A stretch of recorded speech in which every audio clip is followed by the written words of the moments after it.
Hello guys, welcome to my new blog. এই যে আমাদের দুজনের অবস্থা নেক্সট দিনের ব্লগটা, তো পুরো ব্লগটা দেখতে থাকো। হ্যালো গাইস, সকালবেলা কয়টা বাজে রে? 12টা বাজে না? 12টার সময় ঘুম থেকে উঠে চা খায়ে খেতে চলে এসছি।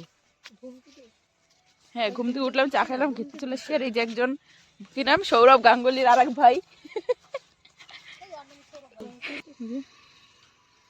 নদীতে কি কি করতেছে রে? হ্যাঁ হ্যাঁ,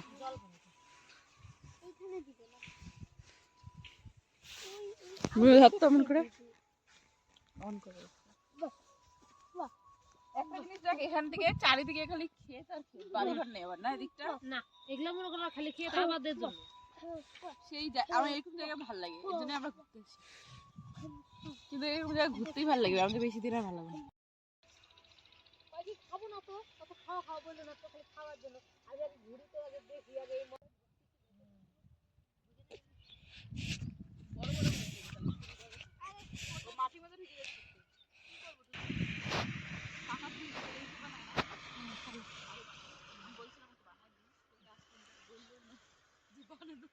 তারপরে কি দেখতে পাচ্ছ, আমরা কি সুন্দর জমিতে ধান, ক্ষেত থেকে ধান ওঠাচ্ছি। এই ধান তো না, এটা কি বলে, শাক ওঠাচ্ছি, সরি ভুল বলে ফেলেছিলাম। যাই হোক, শাক ওঠাচ্ছিলাম। এটা হচ্ছে ভুট্টা ক্ষেতের থেকে, আর এখানে এই শাকগুলো খেতে খুব টেস্টি হয়। আর এখানে খাস্তা করে দিচ্ছিল ভিডিও। আর আমরা এখানে অনেকক্ষণ ধরে এই করেছি। আর দেখতে পাচ্ছ চারিদিকে বাড়ি ঘর কিছু নেই, চারিদিকে যে শান্তি আর শান্তি, তুমি অত সাউন্ড শুনতে পারবে না, যে শান্তি আলাদাই। ওই যে ওকে চড়াবি নৌকা, নৌকা করে নেয় চড়ছে কিন্তু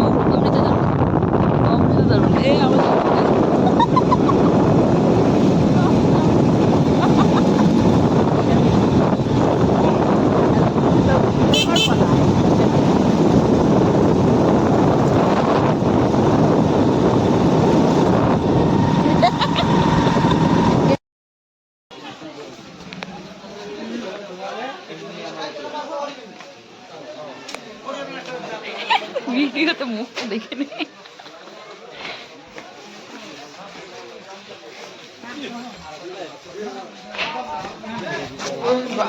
চল না গেলি,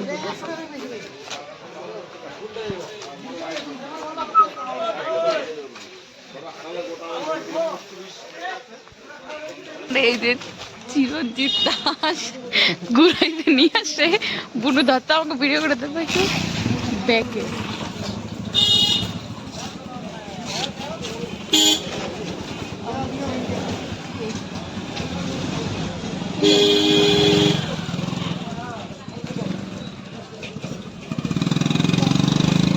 চিরঞ্জিত দাস লাইটটা জ্বালা, মুখ দেখা যাবে না। চিরঞ্জিত দাস আমরা ঘুরাই নিয়ে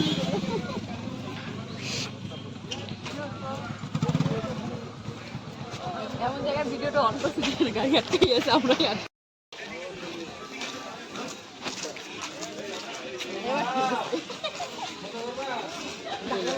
পাগলগুলাকে নিয়ে সেগুলাকে আবার ভাবে আমার তো ওদের তো নাম পেয়ে পাবো না।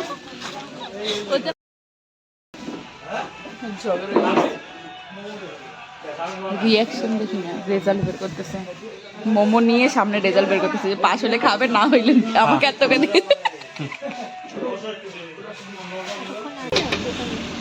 ব্যস্ত রেজাল্ট নিয়ে। আর এই যে পার্টি দিচ্ছে।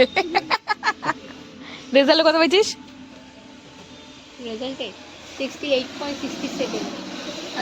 তোর রেজাল্ট করি, এই যে আমার রেজাল্ট। আর এই যে আমরা দুজন, আমি ফ্রিতে খাচ্ছি, ওই 3 জনেরটা দে। বসিরহাট বিদ্যুৎ অফিস, এই তো লেখাই আছে।